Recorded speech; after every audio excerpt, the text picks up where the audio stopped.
This guy is literally adding tension in the name of releasing tension. There is no such thing called tension releasing exercises. Yes, you heard that right. You cannot release tension by doing movements because movement actually add tension to your body. Any movement you do, like stretching, yoga, mobility, gym, or whatever, is pure force application, and force equals tension, and that's what exercise is. Just like if you press your muscle right now, that's force application. Similarly, if you stretch your hip, that's also a force application. So now tell me, how are you releasing tension by applying more tension? This whole tension release and functional movement trend is just pure corruption, and most professionals, including physiotherapists, are a major part of it. Let me simplify it for you. If your body is doing something, it's functional. A squat is functional, a biceps curl is functional, even walking is functional, because functional simply means your joints and muscles are doing their job. So the real question is not, is this exercise functional? The real question is this exercise appropriate for me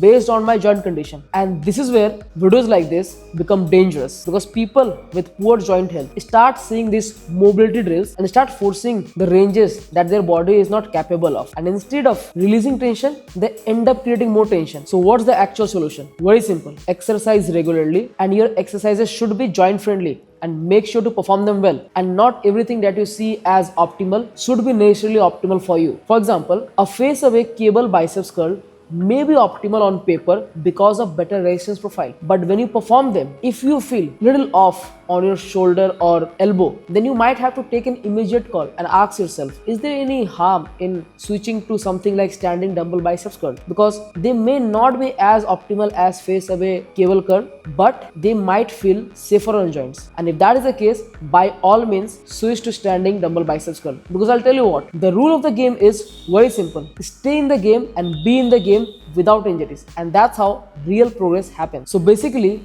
optimal is context dependent. Optimal for whom? Now, you also have to look after your diet, fix your deficiencies and insufficiencies, and have a nutritionally adequate diet, and then give yourself enough time to adapt to this nature. And when you do this consistently, your so-called muscle tightness will also go away. I promise you that.